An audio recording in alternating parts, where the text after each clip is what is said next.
Good afternoon, everybody. My name is Ryan Lawless. I'm a senior consultant with the Schuster Group, and I also work intimately with TANGO, TANGO members and TANGO's partners. Today's session on the keys to grant writing is one that I am particularly excited about. Not that I'm going to be writing any grants, but in that the connection is a longtime client of mine, and I think is an awesome example of the power of TANGO.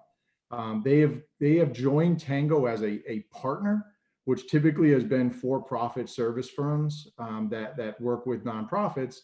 But in many ways, due to their TANGO membership and their participation in TANGO events and kind of more specifically our TANGO annual conference, the connection is taking what they are really good at and are bringing it to the nonprofit marketplace.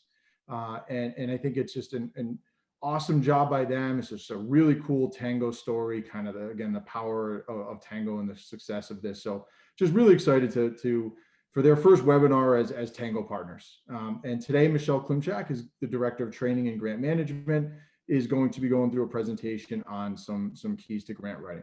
But before we get into that, I'm just going to kind of go through a couple of different things on TANGO. Joe, if you want to flip the slide.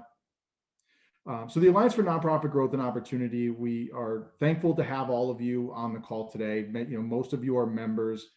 If you're not a member, please be sure to sign your organization up. It is free to be a member. And really what we're doing here is to build a bridge between socially conscious businesses. Typically, we've said for-profit business, but because the connection is now part of this and they're a nonprofit business, it's just all businesses and nonprofits for really the mutual benefit of all. Really trying to drive innovation, and again, no better example of this today. Create cost savings and opportunities for nonprofits, and then deliver mission advancement. We're up to over 1,450 nonprofit members, representing over 160,000 nonprofit employees. We have 34 socially responsive partner firms. Last year, 2020, we hosted 51 events. We're certainly on pace to hit at least that number in 2021, if not more. And we did grant 2 scholarships through our foundation. Joe, go ahead.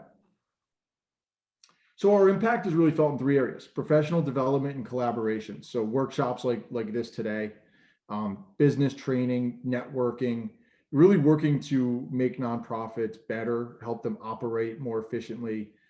And the connection is going to bring some real value to our partner network in doing some of this. Preferred services from 4 partner firms and nonprofit firms. So some preferred programs, bringing you industry specific expertise, bringing customized solutions, and really working to save nonprofit organizations money. And then there's the goodwill and mission support. So something like Donation Depot, where businesses that are maybe transforming office space or leaving office space can donate equipment. And these things really help nonprofit organizations. So they'll donate them to us and then we give them away. The TANGO Foundation was created for us to use our natural connections to bring money in and then deliver that money in the form of scholarships to nonprofit employees that are looking to further advance their career. And then we've also embarked on a diversity, equity, and inclusion initiative, which encompasses several areas of diversity, equity, and inclusion, but the one that I'm most excited about, and we're working with a large insurance company in Connecticut to train some of their diverse management on what it is to be a nonprofit board member. And we're going to work to match up some of those diverse candidates with nonprofit organizations to serve on boards. It's an issue that's been ongoing for a long time. Serving on a board myself that lacks in diversity is something that I understand firsthand. And I think it's important that nonprofit organizations have a board that matches, the staff and the clients that they serve. And I think in a lot of cases that we're lacking there. So we're really excited about that initiative. So, if you're listening to this and you're interested in meeting some of these candidates to be potentially on your board of directors, please reach out to us. It's going to be an awesome program. Joe, go ahead and move forward. So this is our TANGO partner network. These are some of the names. Again, you'll see the Connections logo on there. They're a partner. TANGO membership is free.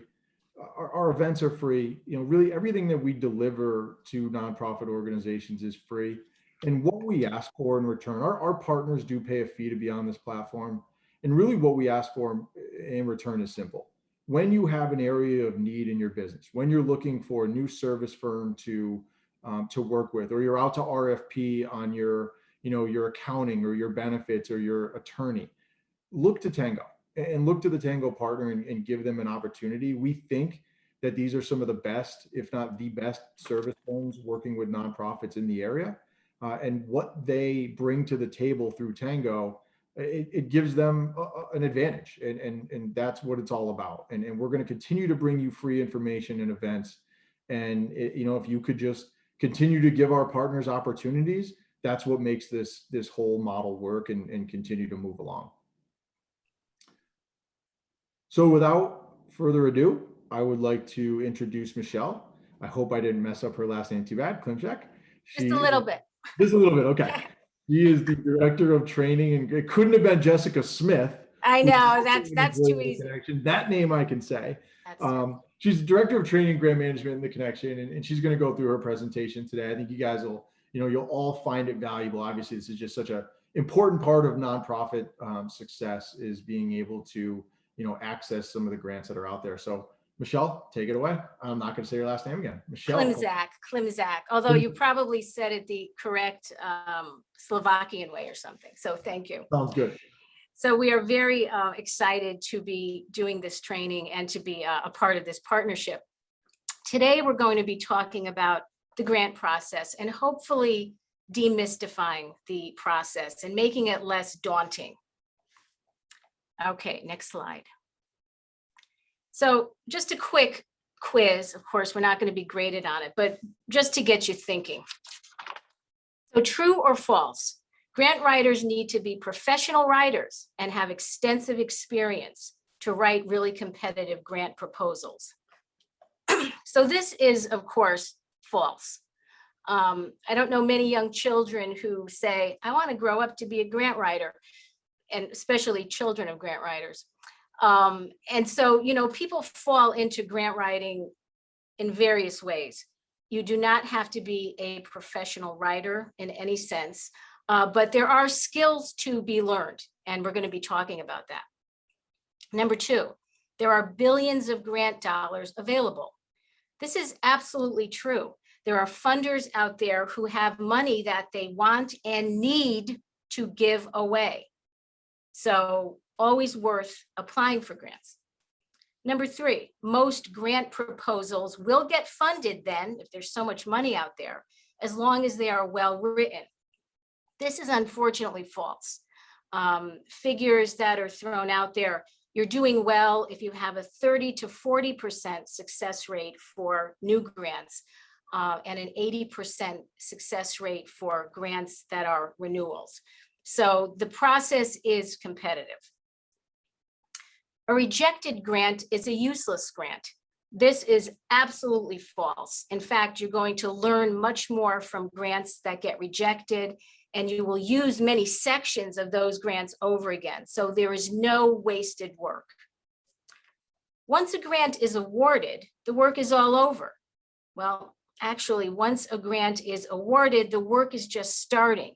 It may or may not be over for the grant writer, but the organization then has their job to do. And number six, until you identify an actual funder, there is no preparation. And this is very false. And in fact, it's why you are taking this training today. We are going to learn what you could do right now today to start building competitive grant proposals. Okay.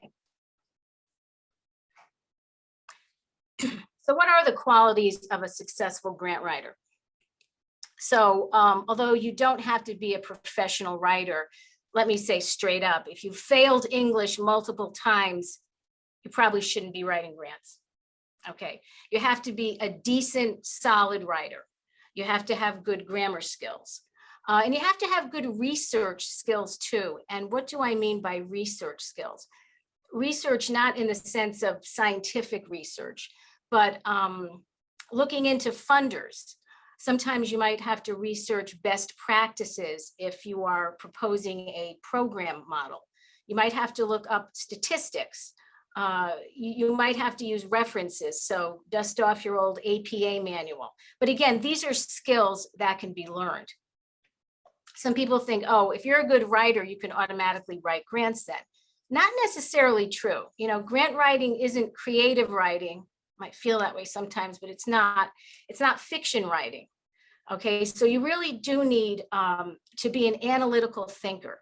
You have to have a logical, detail-oriented thought process. You have to be a careful reader. A lot of good writers are avid readers. It's not always the case, but you're going to have to read long, detailed, frankly, boring applications over and over and over again to make sure that you have a handle on what they're looking for. And you have to read questions very carefully. Make sure that you understand the questions and that you're answering every part of the questions. You have to be a person who follows instructions to a T. All right, there's no messing around with this. There's no cutting corners. And I think part of this is, because they want to weed out carelessness. So you really do have to follow instructions. And you have to have the ability to plan, follow a process, and meet deadlines. If you're a huge procrastinator, you could probably be a grant writer, but your life is going to be miserable. All right, next slide. So in terms of, grant writers, what makes a good grant writer? And by the way, you're going to notice a key there. So it's a not so subtle reminder that when you see the key, it's a key concept. Every good grant writer has to be a compelling storyteller. All right, you are telling a story. The Connection Institute has actually done a lot of research on the power of narrative storytelling. Human beings think in terms of stories, right? When something happens to us, we kind of can't wait to tell our friends and family the story. And so everyone enjoys a good story, including funders. And guess what? Funders have their own story. They have their own background. So I want to invite you to think about grant writing and grants as the opportunity to tell the story of your organization, to get to know the funder story, okay, and to figure out how those stories are going to merge. You will become part of the funder story. They will become part of your story.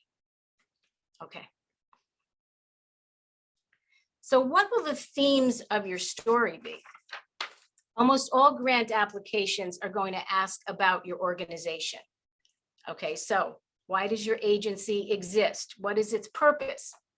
Who are the customers? Who do you serve? What's the actual history of your agency?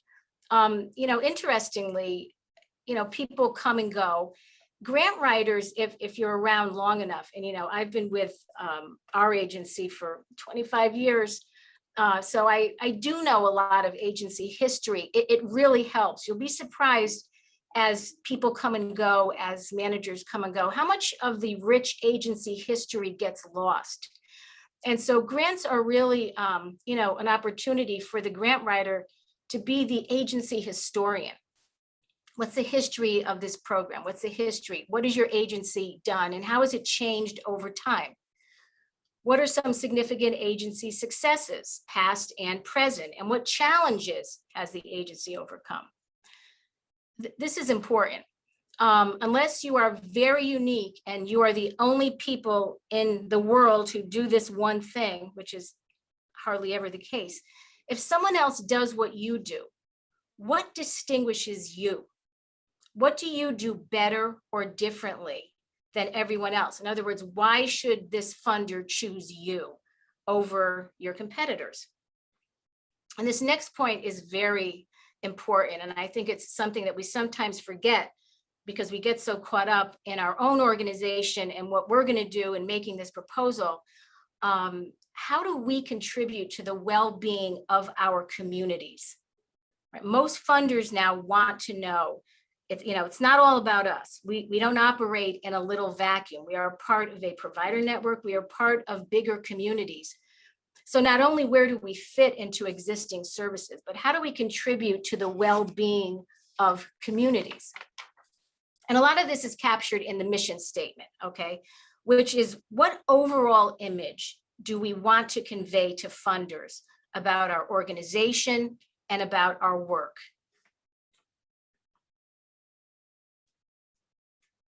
So a mission statement tells the world who you are. And so this is just a little fun collection of mission statements that you may or may not be able to guess. Spread ideas. And by the way, mission statements, very succinct. It gets the point across in as few words as possible, which is a big skill. Spread ideas is TED of the TED Talks. To connect the world's professionals, to make them more productive and successful. That would be LinkedIn. To build the world's most convenient, secure, cost-effective payment solution. PayPal. I love this next one. Bring inspiration and innovation to every athlete in the world. If you have a body, you are an athlete. I think that's a great one, and that's Nike. And this last one is interesting. To enhance the image of every client through innovative and proven solutions in a discreet professional environment. That kind of tantalizing. That's the hair club for men and women. So the point of mission statements, and what does it have to do with grant writers? So every application is going to ask about your mission. You as a grant writer need to be inspired by your mission, right? We have to be inspired by our own missions before we can hope to inspire everyone else about what we do. So every grant narrative is going to flow from your mission.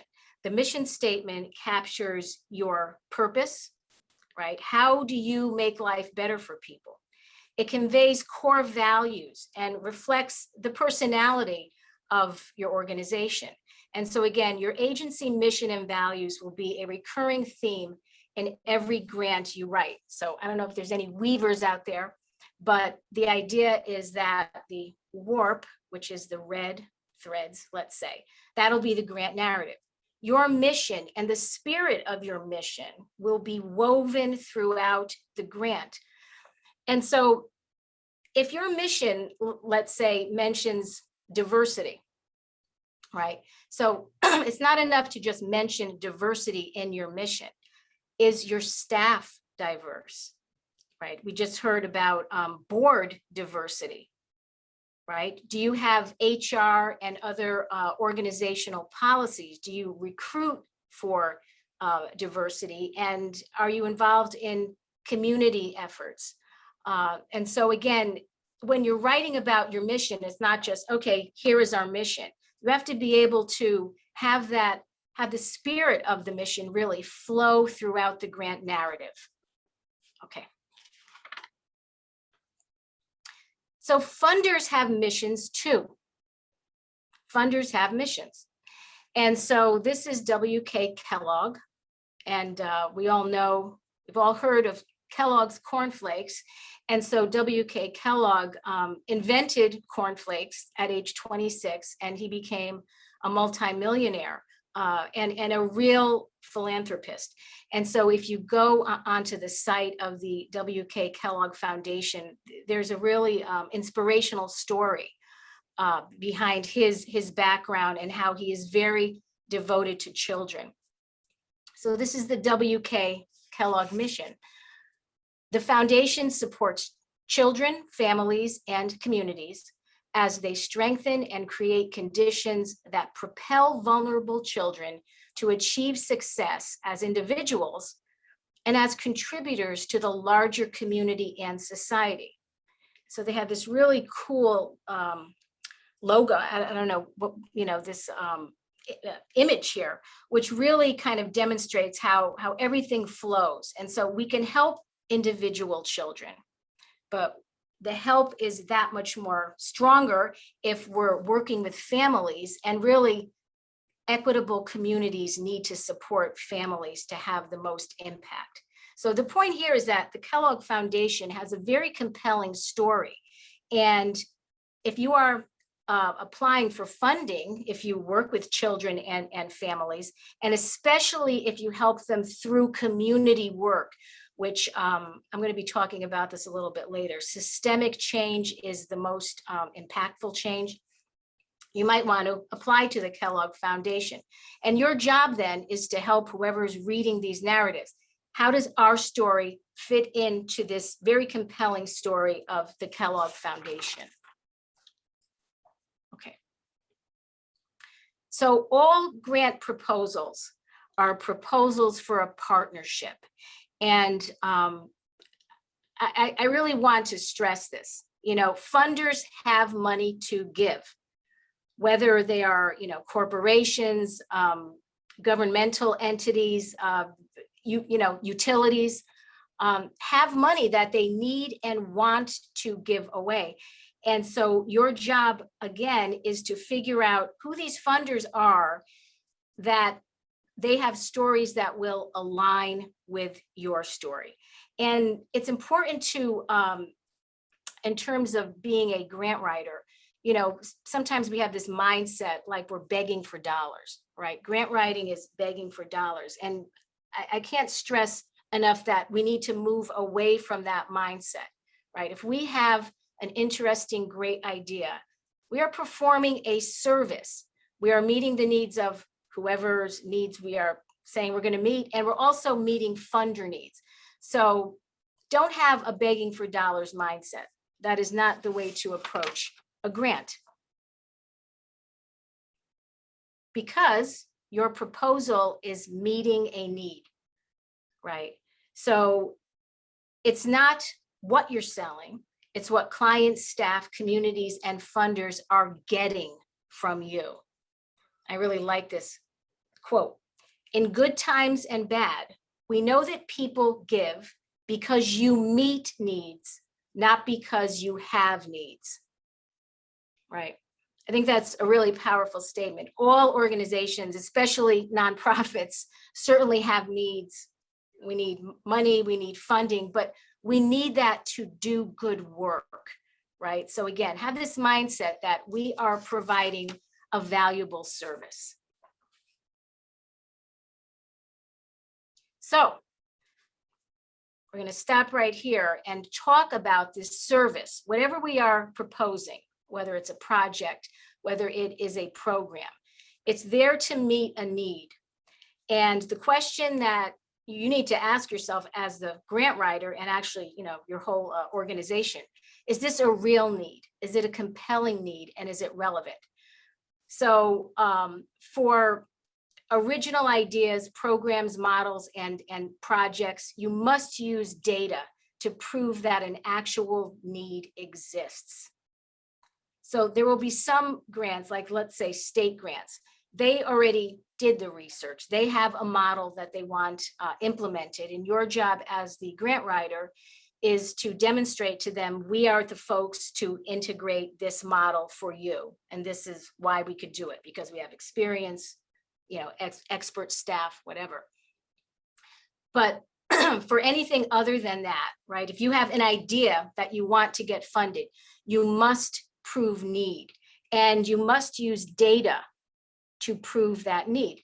So you can use quantitative data, which is numbers, right? Demographics, statistics, community statistics, and you can use qualitative data. And some grants will actually specify, they would want you to run focus groups, right? What does the community want, right? Sometimes as providers, we think, you know, we have a pretty good idea what people want. More and more grants now want the voice of community members saying what they want, what is their perspective, so that we're not imposing something on them that they're not going to find useful. So use data to help funders understand how they will get maximum impact. And before we move to the next slide, I just want to give a quick example of this. We wrote and were awarded a grant from the Boston Fed, and it was a huge, you know, community-wide grant for the city of Middletown. And we had to pick a target population.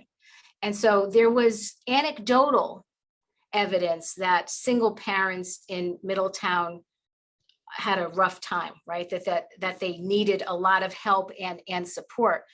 When we dug into the statistics of it, we found that 47% of all families in Middletown are single parent families, which is more than the state and national average.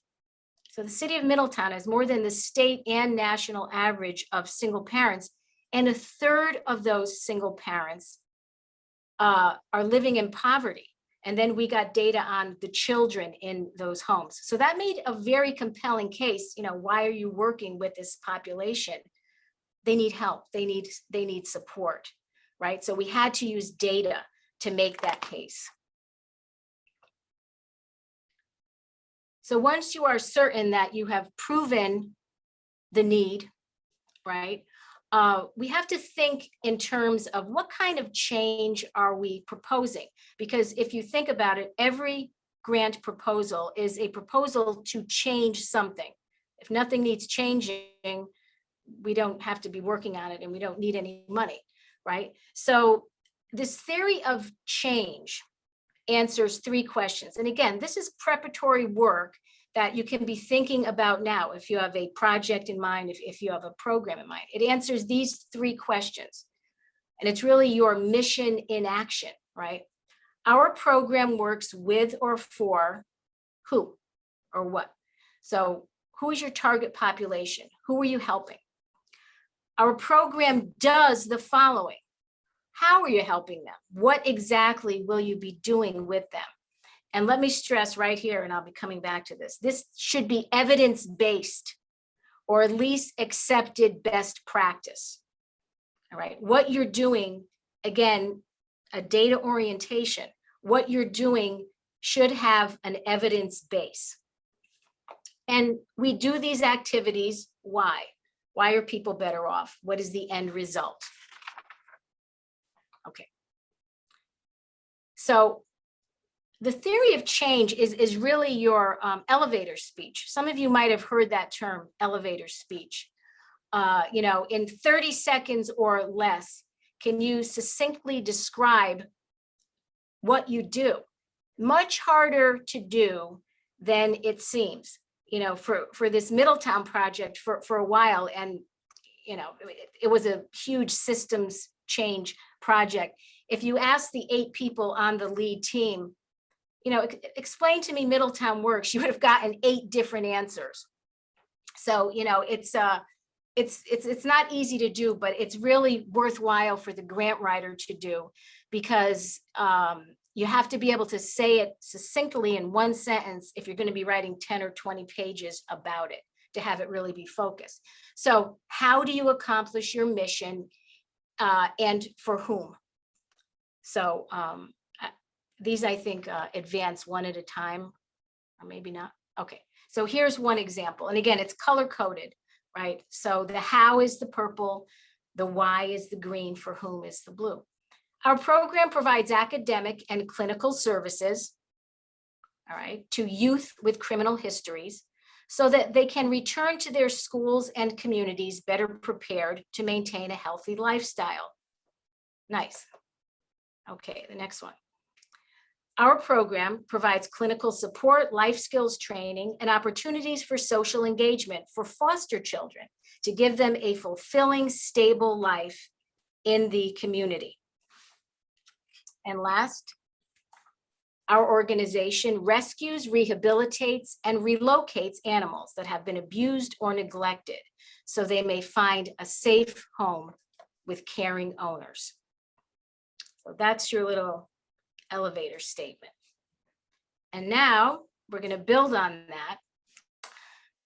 So activities lead to outcomes for a certain population, right? But we need resources, right? Any kind of program, any kind of project needs some resources to help us fulfill these activities, right? And so Mousetrap is an old game from my childhood, and not to date myself, they still make it. And so in the game of Mousetrap, the idea is that activities and resources, you really can't separate them. Okay, so in Mousetrap, you have a crank A, which turns the gear, which moves the lever, which pushes the stop sign, which has the shoe kick the bucket over. And then if you'll just click one more time, we have a trapped mouse. So that's our outcome. All right. And so what this is, it's kind of a wacky, example, but this is a logic model, right? The crank, the lever, the shoe, a bucket, a guy diving in, and this little cage is going to catch a mouse. So the idea is that resources help us engage in activities and lead to a good outcome. Okay. So again, this introduces the idea of the logic model, which is really a flow chart fleshing out your theory of change. Okay, so again, the theory of change, activities led to outcomes. All right, and you need resources. So what are resources? What do you need to accomplish your goals and activities, right? So, and this is concrete stuff: equipment, facilities, staff. Maybe you have to purchase curricula if you're going to be running groups. And so the resources is where you will base your budget. All right, the budget, the dollars are really tied directly to the resources. And again, funders will be looking for a logical progression. Okay, well, you're asking for a lot of money for, facilities. I don't really see why you need facilities, right? So all of these elements have to be in place to make a compelling case. So the activities with these resources, with those resources, what will the program actually do to reach its goals? And again, these must be evidence-based, or at least accepted best practices. And even if you come up with a very unique model, part of what the Connection Institute used to do is to run pilot projects. So we had a drumming circle for folks in our community justice halfway houses, and they had very good outcomes, right? And so you need some data to support the activities. And then there's outputs. Okay, activities have outputs. So this is process data. It is quantifying the activity. First of all, did they actually take place, right? And last, the outcomes, which have to be measurable. We're going to be talking about that. How are people better off for all that activity, for all that money, right? How are people better off? And we usually measure that by change in skills, attitudes, knowledge, behavior, or situation, right? One of those things should be getting better. Okay. So a logic model is a very useful tool for planning. You will not use it just for grants. It's really good to get familiar with it. It's a very professional way to present any project to funders, the board, community members. And one of the cool things about a logic model is that it's a living document. Okay, it's meant to be edited and to reflect changes in circumstances. Maybe you lost resources and then the activities are going to change. So it's a living document, and it will be your grant writing roadmap. So you should get comfortable using it. So in the next slide, we're going to have an example of a logic model for animal rescue. All right, so the theory of change was our organization rescues, rehabilitates, and relocates animals that have been abused or neglected so they may find a safe home with caring owners. So those activities, the second column, rescuing, providing medical care, screening for homes, requires resources. And anyone who has a pet can probably guess these resources, right? Part of, you're going to have donations, you're going to have volunteers, but you're also going to need vans to pick up the animals. You're going to need animal foster homes. You're going to need veterinary services and medication. You're going to need an animal shelter, because until you locate the homes, where are the animals going to go? You're going to need food, a lot of food, blankets, cages, carriers, leashes, flea and tick treatment, and Lord knows what else.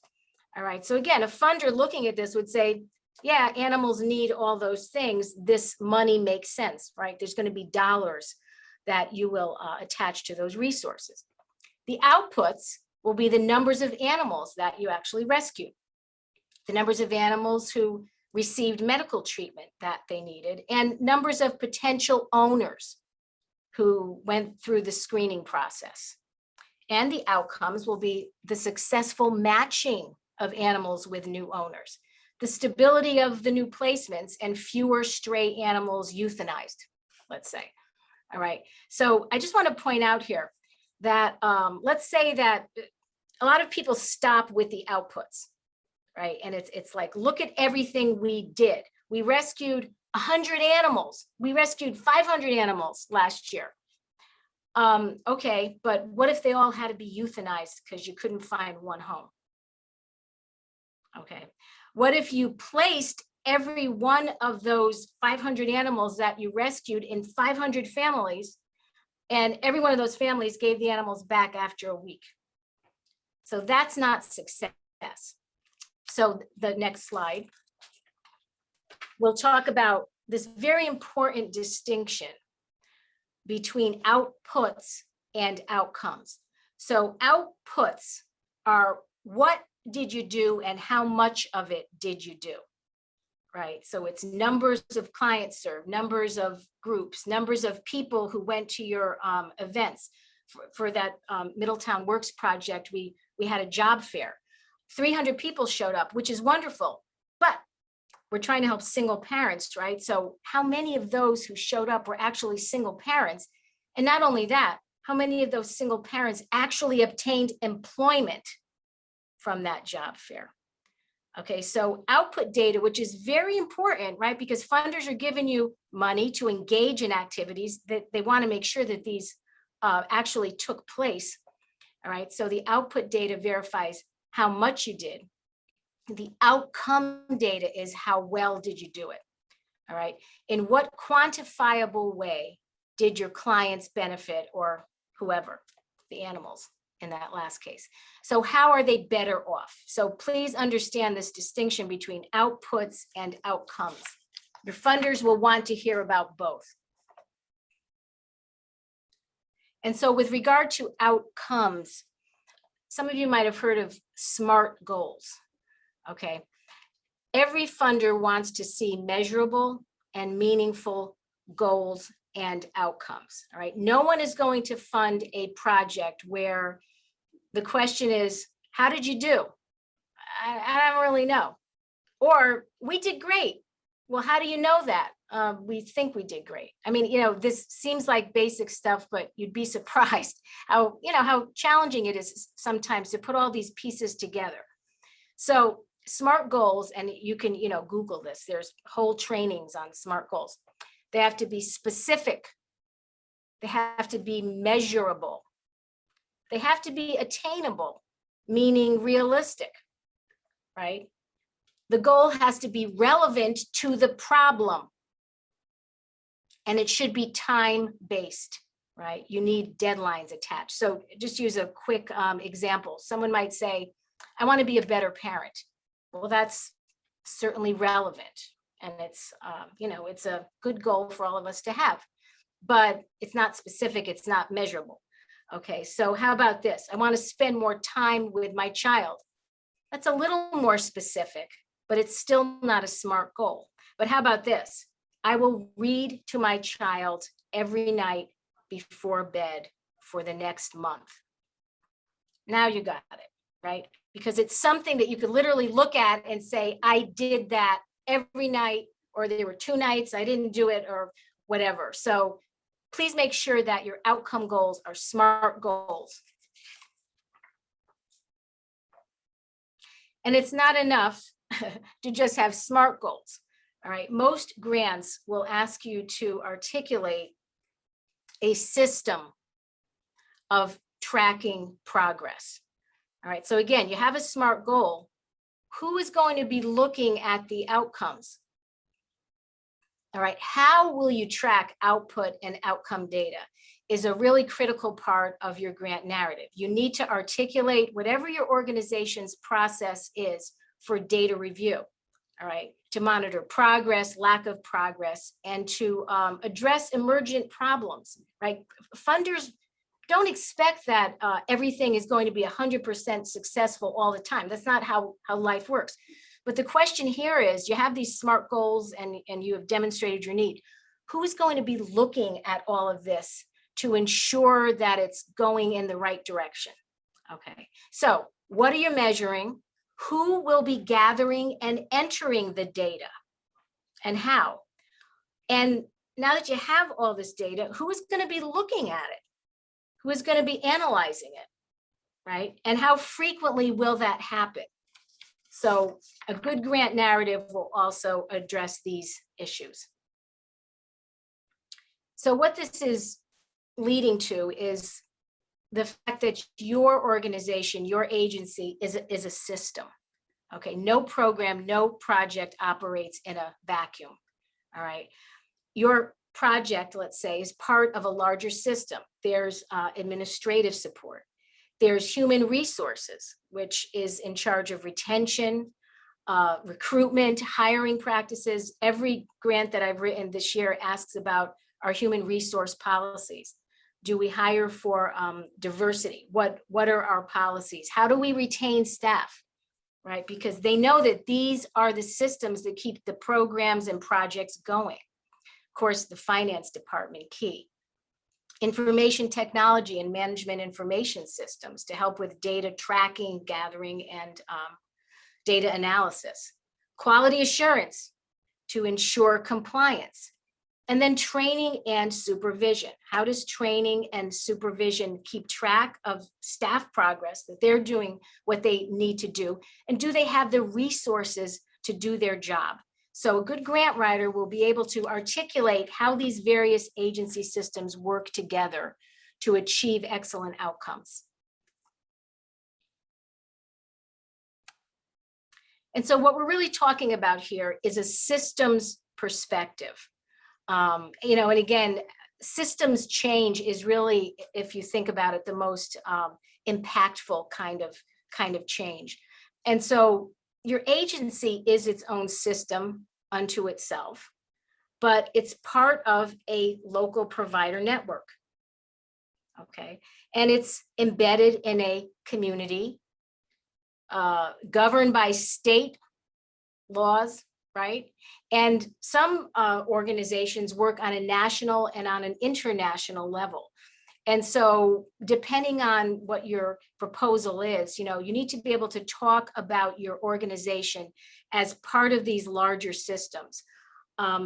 Some of the most powerful proposals that, you know, tend to get funded by the, you know, heavy hitting funders, they all want a community focus, you know, including, as we just spoke about, the Kellogg Foundation. The Robert Wood Johnson Foundation values multidisciplinary approaches. So not just collaborations, right? But I remember we applied for a grant and it was really looking for bringing people together from different disciplines, right? Who might not work together under normal circumstances. So we had a cool proposal working with architects who were very interested in the power of the built environment to influence people's well-being, right? And it was a very cool application, and we ended up doing some work with them. So, you know, this is bringing together university researchers, clinicians and practitioners, and architects to come up with this cool project. So, you know, not all of your proposals will be at that level, but again, the idea is that you as the grant writer need to have a sense of your organization as part of a larger system. So in terms of putting it all together, okay, the nitty gritty, have a process and follow it. We have spent a long time at the connection, with the help of Jessica, figuring out a process for grants. And the bigger that your agency is, the more complicated it gets, right? There's so many moving pieces. At the very least, have an Excel spreadsheet with every part of the application, right? And who is responsible for it, And when is the deadline? The main grant writer should create an outline or a shell based directly on the application. And so have a primary grant writer, right? It doesn't work if there's 5 grant writers. We've gone back and forth with a shared document, which doesn't tend to work as well.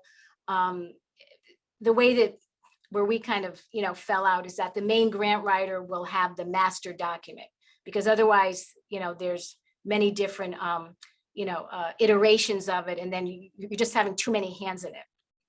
Be concise and clear. Edit, edit, edit, edit. Sometimes people think, oh, if you're a good writer, you don't need to edit your work. Wrong. Of course, you need to edit all the time, constantly. Pay special attention to the scoring rubric. This is important. Some grants will tell you how many points a certain section is worth.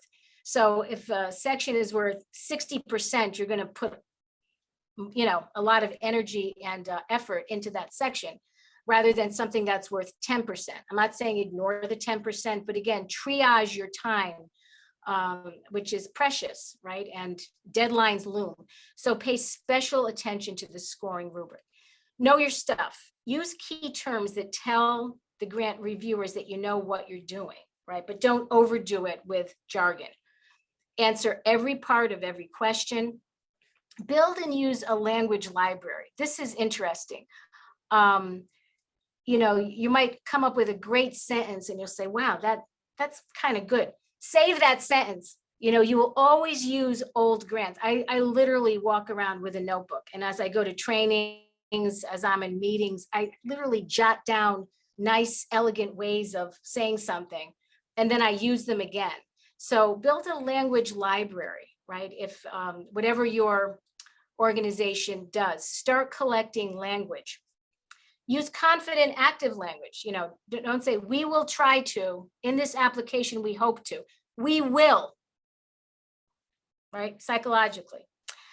Grants should be written in one voice. So sometimes different people will write different sections, and it's the job of the grant writer to then write it in that one voice and to put those bullet points maybe into your own words, right? So grants should be written by one person so that it flows. And again, tell a compelling story by weaving in key themes. All right, you're almost there. So let's say that the grant writer, after many edits, has this final copy. You always want someone else to read it. You need an editor or 2, but not 10. The last thing you want are for this grant that you've worked so hard on to pass through 10 hands, and everyone's going to be messing with it. All right. So have some clarity, whatever your process is. Make sure that your editors know what they are editing for. Are they content editors?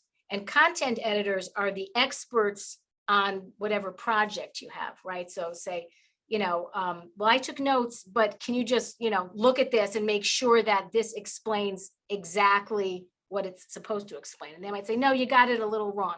So have content editors. The grant writer is the style editor, and then have some editors for typos. Do not put grants through spell check. Okay, because we all know that spell check is not 100%. The last thing you want is for someone to be editing grants and they put it through spell check, accept all of the changes, and then you have a big mess on your hands. All right, so have a few trusted editors. Follow the dots. Formatting, page requirements, labels, margins, spacing. A group of us a few years ago, we will never forget this. The instructions said 10, what did it say? I have to get this right now.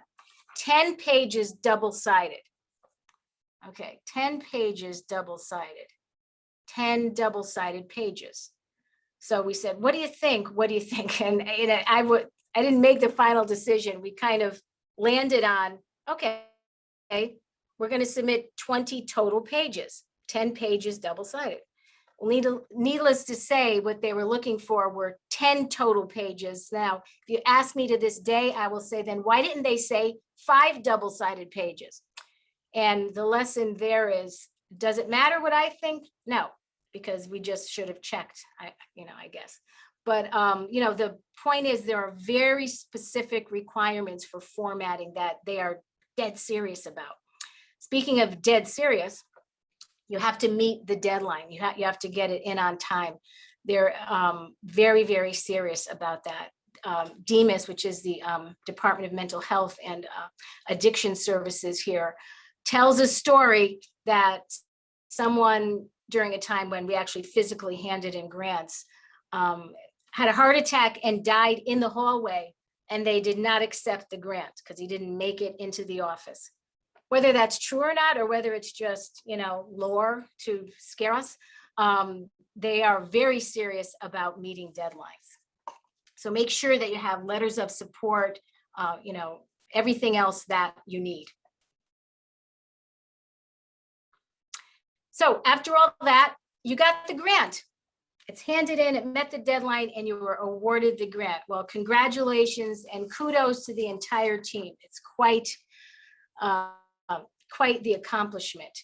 But as we said, the work is not over, right? Most funders, grantors have reporting requirements, and grant writers will often be asked to do this reporting. And of course, the agency needs to ensure compliance with every term of the grant. Are we doing what we said we would do? Again, things happen. When problems happen, how are they addressed? There's something called a learning orientation that some grant applications directly ask about. How does your organization have a learning orientation? And what it means is we don't have the expectation that things are always going to go according to plan. Right? We expect that they won't. And what is our attitude when that happens? And how do we rebound? And how do we change course? Makes for a compelling story, right? To go back to the story theme, problems in a story, struggle, conflict, make for a compelling story, right? And so does your organization have a learning orientation? And this last point, funding doesn't last forever, right? It's critically important to track and document success. And to think about sustainability. Some grants will ask about sustainability, right? No funder wants to fund you forever into eternity. And so, you know, again, how might you continue this work? What, you know, connections have you made?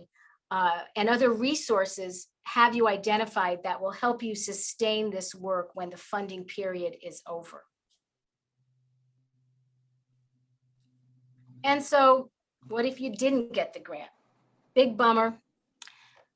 There's no denying it, but it's never a lost cause. There are many reasons why grants don't get funded. Sometimes it's a fault of the application, like when we handed in the 20 pages and they only wanted 10.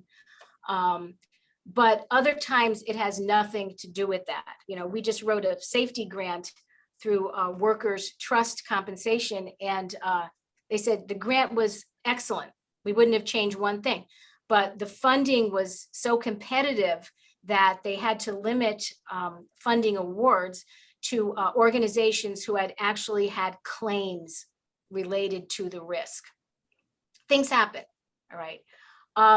Tweak your process, take advantage of this opportunity to, and actually you should also do this even if you get the grant. Sit down with the whole team and say what worked, what didn't work, what would we do better this time? I do have to point out that the process of writing and putting together a grant in many ways is like a black light for the organization. You know what a black light is? It, I think it's in like crime scenes, and you know, it kind of highlights blood and you know, other stuff. How is a grant like a black light? Because as I mentioned, you're looking at agency systems. How do they work together? Do we have a system to track data, right? So it's going to point up all of these little holes in your processes. And so the process itself is an opportunity for your organization to say, well, maybe we better work on our data collection system so that next time we can be more competitive. Again, you are developing a language library, verbiage pertaining to your mission, integrated operations, philosophy, and values that you will use forever. Seek feedback. The vast majority of funders are willing to talk to you about your grant, or at least give you the scoring sheet. right? So always ask for the scoring sheet and ask for the winning grant proposal too, if they're willing to give that. So you could see, what did they have that we didn't have? What did they do differently?